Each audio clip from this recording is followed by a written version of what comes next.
Muy buenos días, señores estudiantes. Doy la cordial bienvenida a cada uno de ustedes a esta nueva semana de actividades y de trabajos. Algo muy importante que vamos a ver, la evolución también del Internet y cómo son los navegadores, ¿no? Estoy trabajando con los chicos de comunicación social de la Universidad Estatal de Bolívar. Chicos, bienvenidos a esta semana.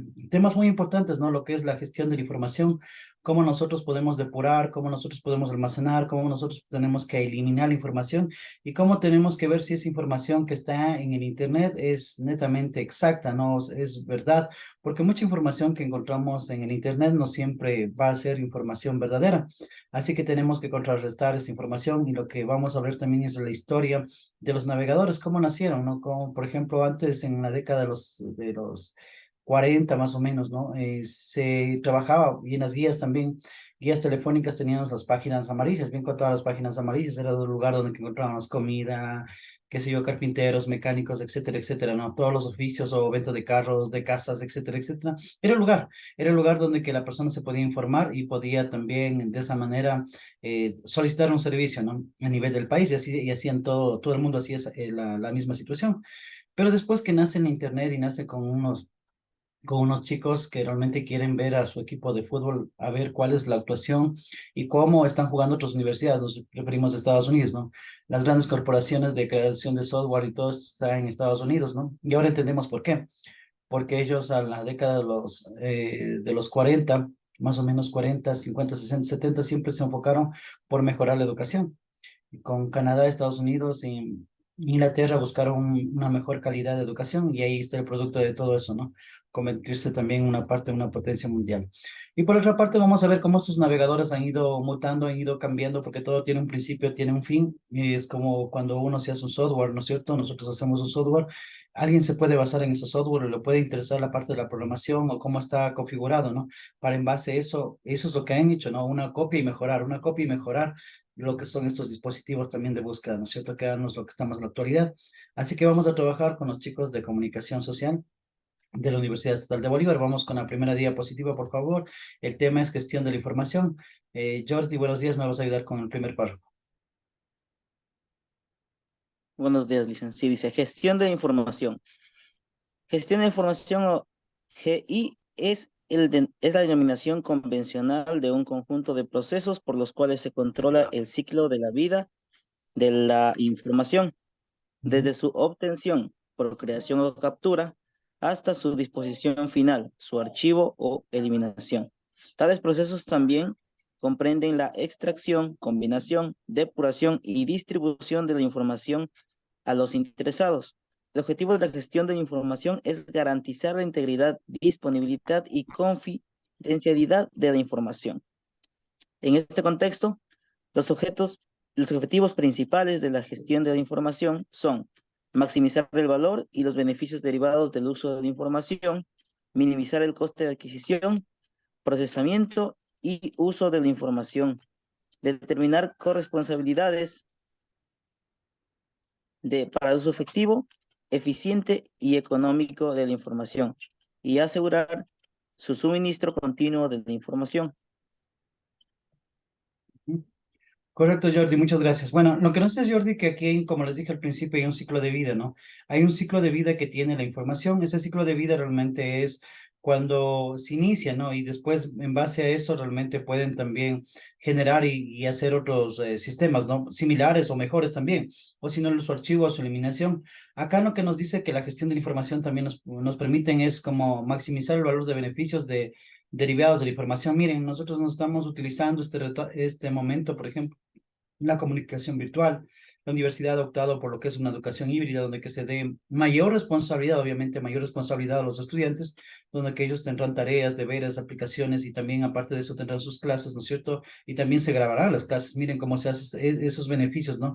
Pero el minimizar costos, ¿no? Que realmente al estudiante no le salga tan costoso, ¿no es cierto? Esta situación. Obviamente la universidad está gastando con la parte logística, está gastando con los docentes, está gastando con toda la información que va a quedar en la nube guardada pero eso también es una forma de mejorar, o sea, sin bajar la calidad y mejorar, ¿no es cierto? Y eso también va de la mano para hacer un procesos, por ejemplo, de esto, ¿no es cierto? Por una parte. Entonces, en esto. La otra parte, que la información debe ser realmente contrastada, debe ser una información real, porque no todo lo que se encuentra en Internet es una información que está totalmente verídica, ¿no es cierto? Acá tenemos algo para hablar de las historias de los navegadores. Luis, si por favor me ayudas con la lectura de esta diapositiva. Ok, gracias. Buenos días con todos. Navegador es un navegador web, también es llamado navegador de Internet o simplemente un navegador. Es una aplicación de software que permite acceder a World Wide Web eh, con solo un clic. Abre una ventana, todo el conocimiento humano puede buscar respuestas a todas las preguntas que tenga con un navegador web. Puede navegar en cualquier página web y visitar fácilmente otros sitios, al igual que puede navegar con un barco de un lugar a otro. Tenemos los siguientes, Google Chrome, Mozilla, Firefox, tenemos Safari, Microsoft, Avast, tenemos Opera, Vivaldi y Gad. Correcto. Muchísimas gracias. Nosotros dentro de los navegadores que nos acaba de decir para comenzar, nosotros tenemos que ver la información que está en Internet, por favor. Siempre tienes que estar HTTPS, dos puntos, slash, slash y www, ¿no es cierto? Porque es World Wide Web, es lo que se refiere, ¿no es cierto? Si hay páginas así, por favor, no la acepten, que van a ganarse un premio, un carro, una casa, qué sé yo, no. Porque realmente lo que están haciendo es tratando de ingresar a sus computadoras y es que tienen información ahí, tratarse de robar esa información, ¿no? O hackear alguna información que está ahí. Por eso hay que tener mucho cuidado con esa información que está, que nosotros abrimos o los enlaces que abrimos, nosotros nos llevan a otras páginas y eso permite que mucha información, por ejemplo, pueda ingresar por ahí, ¿no es cierto? Le damos un clic y la otra persona que está al otro lado puede tener esa información, ¿no? Para una recomendación. Los navegadores, por ejemplo, nosotros tenemos el Chrome. El Chrome es uno de los navegadores muy buenos, igual que el Mozilla. El Chrome más lo utilizamos un poquito, ¿no ven? Hay temas de inteligencia artificial, es bueno para traducciones, para descargar programas, para la ejecución, para los dibujos, etcétera, etcétera. Hay un montón de cosas que podemos hacer, por ejemplo, ¿no es cierto? Igual, bueno, de navegador como el Mozilla. El Mozilla es otro de los navegadores muy buenos y nosotros, por ejemplo, en Ecuador, los funcionarios públicos utilizamos el Keybooks, ¿no? Implementado en el 2008, 2009, más o menos el Keybooks para lo que es la gestión administrativa de los funcionarios públicos, donde que por aquí puedo pedir vacaciones, puedo pedir un trámite en el distrito para que se me reubica un estudiante, etcétera, etcétera, donde que puedo hacer un llamado a la atención o también la supresión de un contrato exactamente, ¿no es cierto? Por esta plataforma que se llama Keybooks, ¿no es cierto? Con una firma electrónica, obviamente, le vamos a hacer en eso, ¿no es cierto? Tenemos el Safari, que es uno de los navegadores también muy buenos para lo que es, todos son motores de búsqueda, ¿no es cierto? Y tenemos también Microsoft Access. Este Microsoft viene a reemplazar, se podría decir un poco, lo que es el Explorer, ¿no? Y ahora ya está configurado porque es la empresa de Microsoft, ¿no es cierto? Entonces es uno de los navegadores también que le he visto que son muy buenos. Obviamente es de Microsoft, no la empresa donde está montada toda esta plataforma. O sea, es el lugar, la casa donde que todo el mundo entra, ¿no? Entonces obviamente también debe ser un buen navegador en esto. Nosotros tenemos Avast, tenemos Operas. Vivaldi como Opera también es un buen navegador, Vivaldi igual, entonces estos navegadores los que nos permiten es buscar información como navegadores, ¿no es cierto? Pero antes de llegar a este es el final, se podría decir. Vamos a hacer un recuento cómo nació esto y cómo fueron creciendo cada uno, ¿no? Vamos viviendo la historia porque siempre es importante saber y conocer de dónde nació esto. O sea, esto es el producto final, en otras palabras, ¿no es cierto? Y van a seguir muchos productos finales así como estos. Esto es donde que ya nosotros nos servimos como navegadores. Pero ¿qué pasó antes de eso? Entonces vamos a comenzar a ver la historia, vamos a regresar de aquí hacia atrás. Vamos a hacer un retroceso y vamos a comenzar con 1994. With Crampler. ¿Me va a ayudar con la lectura, por favor? María. Ya les. Webb Carler nació como un proyecto universitario en la Universidad de Washington, Estados Unidos. Su creador, Brian Pinkerton, vendió el motor de búsqueda a AOL a mediados de 1995, el cual a fines de 1996 fue adquirido por Exit. Este es un navegador que da datos de Internet, analiza el contenido y guarda la información en índices y base de datos mejora el rendimiento de los motores de la búsqueda. También proporciona a los usuarios la opción de búsqueda de imágenes, audios, videos, noticias, páginas amarillas y páginas blancas. Ujú, correcto, muy bien. Estamos con el tema de páginas amarillas. Miren, todos estamos empezando, ¿no? Gracias, María. Estamos empezando a trasladarnos, ¿no? De lo que teníamos impreso y acá.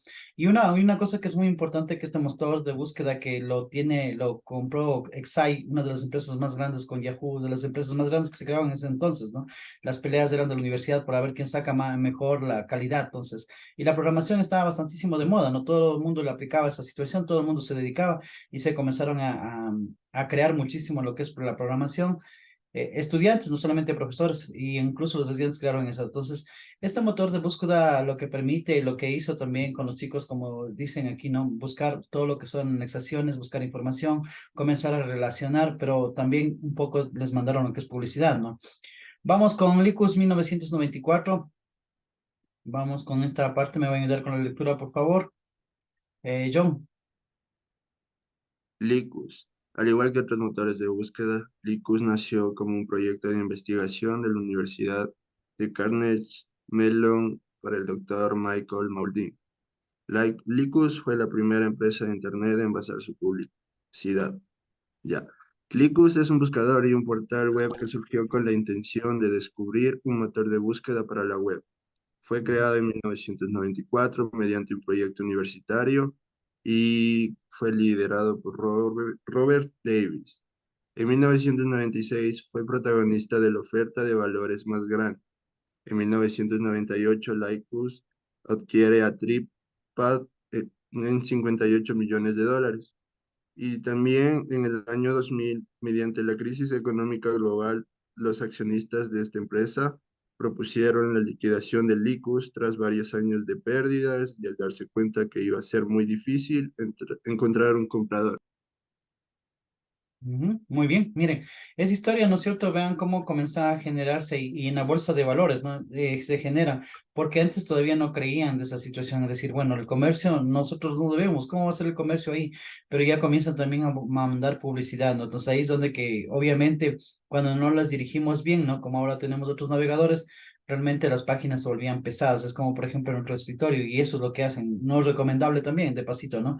Bueno, viene algo referente a esto. Nosotros llenamos todo en el escritorio y después nuestra computadora se vuelve pesada, por eso es que realmente tenemos que poner los archivos, ¿no? Y aquí también la publicidad se comenzó a trabajar nuevamente con proyectos de publicidad, estaba tan fuerte en lo que es una bolsa de valores.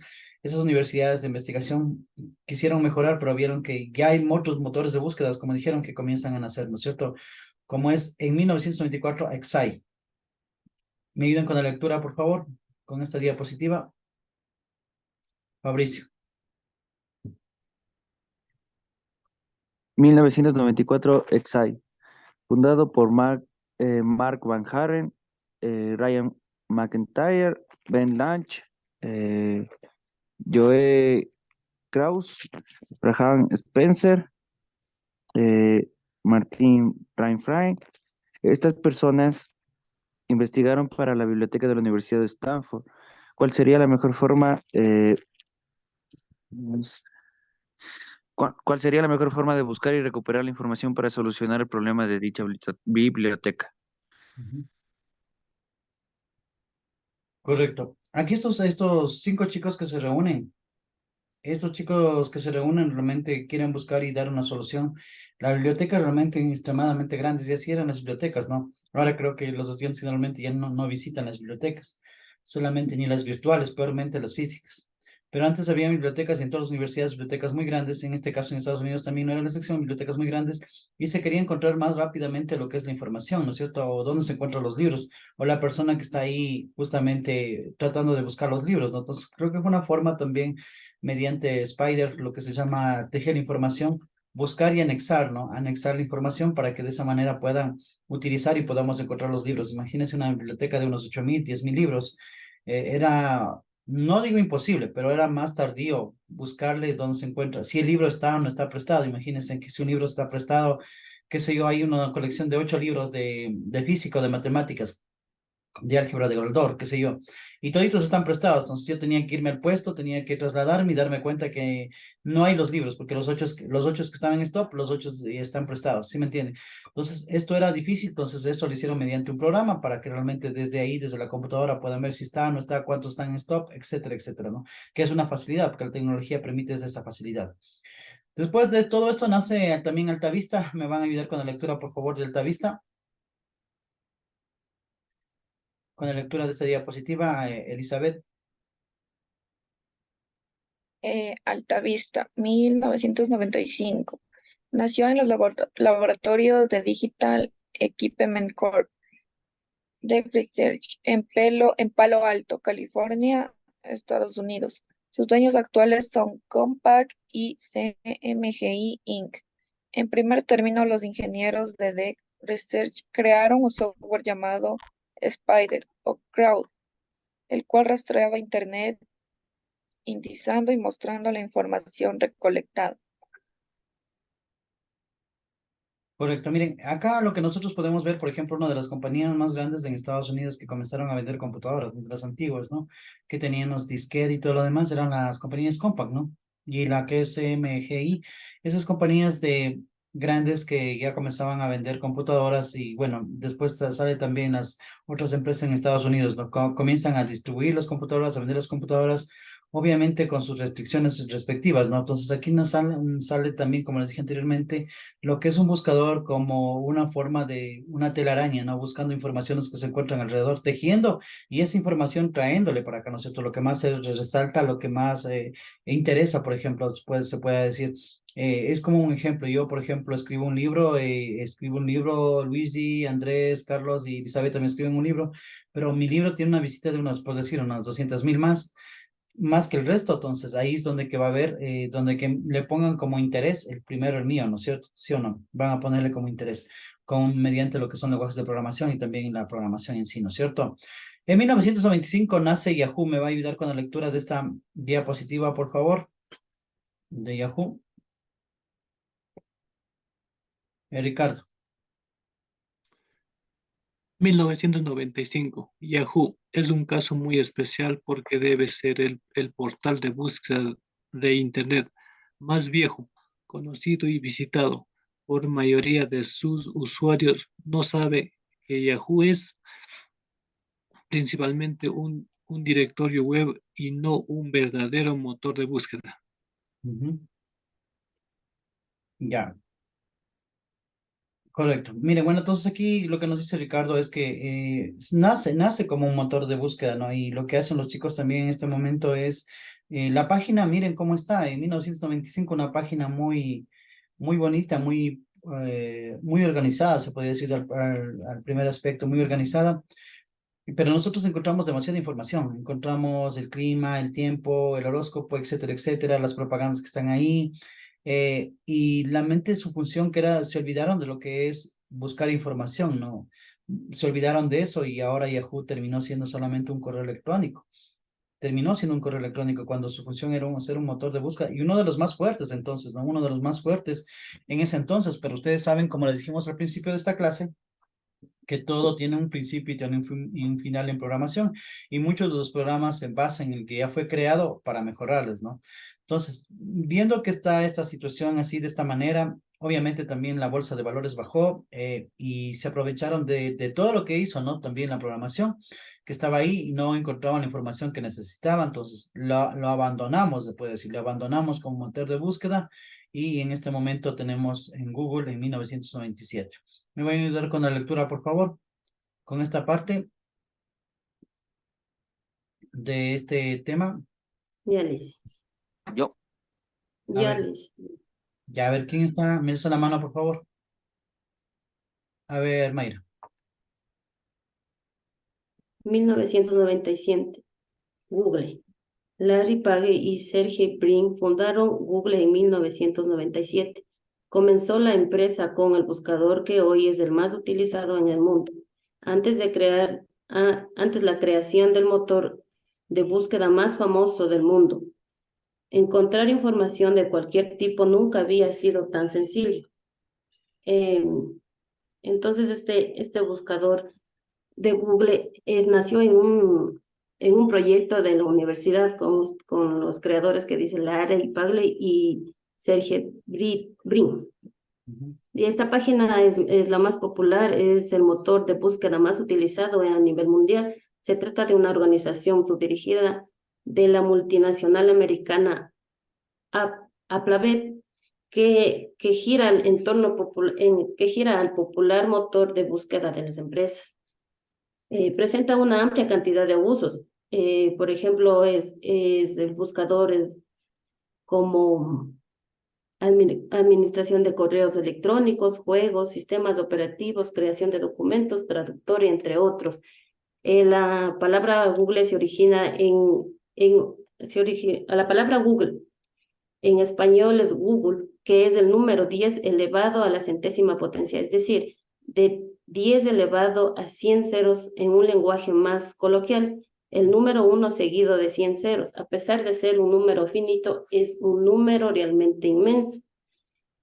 Como dije, los servicios que da Google es de correo electrónico, el Google Calendario, servicio de agenda, calendario individual, el Google Drive, que sirve para crear, almacenar y compartir documentos. Entonces,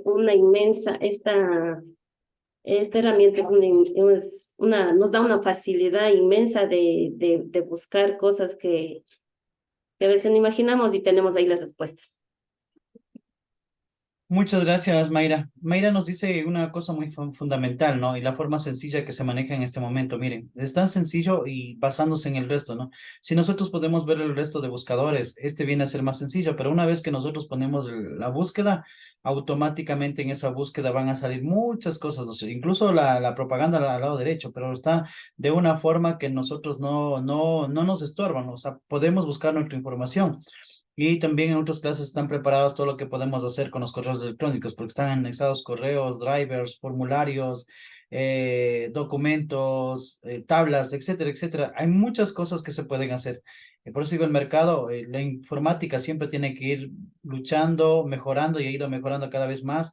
Tenemos también que podemos hacer videos desde aquí, ¿no es cierto? Con una cuenta, con un correo electrónico, lo podemos generar con el Gmail, ¿no es cierto? Entonces hay muchas ventajas, se podría decir, en esta parte, ¿no? Y es la forma de utilizar, es sencillo, lo que tenemos que buscar lo ponemos ahí y nos sale automáticamente, ¿no es cierto? Estos dos genios que crearon basándose en todo lo que pasó anteriormente. Y ustedes ven que es una forma muy sencilla de presentación, ¿no? Nada complicado como para el resto. Acá tenemos, y vamos a ver lo que son los buscadores, ¿no? Vamos con Paul. Ayúdame con el párrafo primero, por favor. Ya dicen los buscadores del Internet o motor de búsqueda como un servidor informático especializado en la búsqueda de la información en la web. Los resultados de la búsqueda de una consulta suelen aparecer en formas de listas y pueden consistir en páginas web, imágenes, videos y otros formatos. Correcto, los buscadores ahora ya no son como anteriormente, ¿no es cierto? Primeramente entendamos de la parte principal que yo les dije que las computadoras no saben más que ceros y unos, no saben más de esto, ¿no es cierto? Pero ahí se tiene que traducir al lenguaje humano, se puede decir del lenguaje máquina, pero ahora ya podemos buscar, por ejemplo, webs, podemos buscar imágenes, podemos buscar videos, podemos buscar diferentes tipos de información. Incluso cuando nosotros vemos que un estudiante ha hecho un trabajo con inteligencia artificial, nosotros los podemos detectar. ¿Y cómo lo detectamos? Lo detectamos porque nunca dejará de ser inteligencia artificial, nunca dejará de ser ceros y unos, ¿no? Cuando nosotros le pasamos en otro programa, copiamos todo el texto que está ahí y lo pegamos, automáticamente va a salir. Si es que está hecho con inteligencia artificial, va a salir lo que es la combinación de ceros y unos, ¿no es cierto? Para eso. Entonces, esos son los motores de búsqueda en este momento que nosotros tenemos y que es lo que encontramos. Con el siguiente párrafo, por favor, me ayuda, Sebastián. Eh, por otro lado, algunos motores de búsqueda también investigan y ofrecen datos disponibles en bases de datos públicas o directorios de abiertos. En este sentido, se diferencian de los directorios web en que estos se gestionan por editores humanos, mientras que los buscadores del Internet operan de forma algorítmica. Y entonces, aquí lo que se utiliza también, otra cosa que es, Sebastián nos dice que también se le hace de forma algorítmica, ¿no es cierto?, mediante la programación. Entonces, de respuesta, de encontrar información. Entonces, no es que está un humano sentado 100%, está para controlar y para que los procesos se generen nada más. Pero y ahí se programa algorítmicamente para que esa información se pueda llegar más rápido, ¿no es cierto? O los archivos que más buscamos también lo pueden hacer de esa misma manera. Vamos con el último párrafo, por favor. Andrés. Los buscadores de Internet recopilan una gran información, una gran cantidad de datos. Utilizan técnicas de rastreo, la interacción de páginas y la búsqueda. Deciden que las páginas se deben rastrear. Seleccionan las páginas que van a indexar y deciden aspectos como anuncios que deben añadir, como la clasificación de páginas. Bueno, entonces aquí lo que estamos diciendo es que hay una forma de manejar algorítmicamente para el rastreo de la información, cómo podemos anexar también y cómo podemos descubrir, ¿no es cierto?, lo que está buscando la gente, lo que necesita también, obviamente. Eso todo lo tienen registrado, lo tienen generado las búsquedas. Nosotros cuando ya comenzamos nosotros a navegar y nuestra información que se encuentra aquí ya realmente se tiene archivada, ¿no? Dicen que en cada uno de sus servidores, tanto en la nube como físicamente, están desde la primera vez que nos creamos nuestro correo electrónico y subimos nuestra información, desde la primera vez que subimos a esas redes sociales, Facebook, Twitter, Instagram, y comenzamos a pasar nuestra información, se tiene archivada, ¿no? Miles y miles de información, miles y miles de publicación que hacemos en el Facebook o en cualquiera de esas se tiene archivado, ¿no? Se tiene almacenada esa información. Bueno, eso es el tema que nosotros vemos en este momento. Entonces vamos a la otra parte, que es, ok, ya nos encontramos aquí, señores estudiantes, y bueno, para nosotros ha sido importante también conocer un poco la historia y su evolución, cuál ha sido el proceso también de la gestión de la información que nosotros tenemos, ¿no? Que cuál ha sido el ciclo y cuál es el ciclo de vida, ¿no? Si el ser humano tiene un ciclo de vida, ¿no? Lo podemos decir también estas cosas que están generadas como tal. Obviamente algunas cosas van mejorando, van paulatinamente desarrollándose, ¿no? No sabemos en este año que estamos en el 2023 hasta dónde ha llegado la tecnología, hasta dónde está llegando, pero de aquí en adelante, ¿qué es lo que va a pasar a continuación? Desconocemos, pero más allá de toda esa situación, decimos que la tecnología nos ha ayudado, nos ha beneficiado muchísimo a los seres humanos para mejorar procesos, tanto que lo es en los negocios, en el mercado, etcétera, etcétera, ¿no es cierto? Pero también puede ser, hay que tomarle con mucha cautela porque también puede ser una se puede decir una de la medicina y una también de las no medicinas que también nos puede causar alguna situación como falta de trabajo, despidos, qué sé yo, algunas cosas que se pueden producir con eso, ¿no? Y vamos entendiendo que la evolución de la información en Internet es tan fuerte que ya no son los teléfonos como antes, ¿no? Que solamente son para llamadas. Ahora tenemos un dispositivo pequeño donde que nosotros podemos almacenar información, tener información y de esa manera nosotros podemos manipular esa información, ¿no? Y tenemos esa historia que nosotros, por ejemplo, ya podemos navegar. Y cómo se encuentra la navegación. Para nosotros nos parece muy simple de solamente poner una búsqueda, qué sé yo, un libro de Antonio de Melio o un libro de El Festín Petrolero, se me ocurre por decir unos libros, ¿no? Que están ahí en la mente. Entonces, y nosotros lo cogemos y nos traen la información que nosotros queremos, ¿no es cierto? Pero no entendemos o este rato estamos tratando de comprender que antes que llegue esto había un proceso evolutivo de la tecnología, de los buscadores. Y cada uno, incluso algunas compañías se vendieron, otras se fusionaron. Las empresas más fuertes y más duras en ese entonces eran Exai y Yahoo, pero ahora tenemos otra empresa que es Google, que está generándose más mercado y ellos no dejan de cada día de programar, de mejorar y todo eso, ¿no es cierto? Porque la persona que se duerme en el negocio y cualquier negocio que sea, realmente será aplastada por el nuevo gigante, ¿no es cierto? Y la generación también de estos monopolios, gracias a esto se han creado monopolios donde que no pueden articular y esos monopolios también en parte dificultado para que la información se pueda hacer global. Eso, chicos, hemos visto esta semana, entonces no se olviden los deberes y las tareas para esta semana que tienen que hacer. El resumen de la clase, la investigación sobre la clase y con la bibliografía correspondiente. Y ahora hemos entendido que no toda la información que está en la web es una información verdadera. Así que muchas gracias, nos estaremos viendo la próxima semana.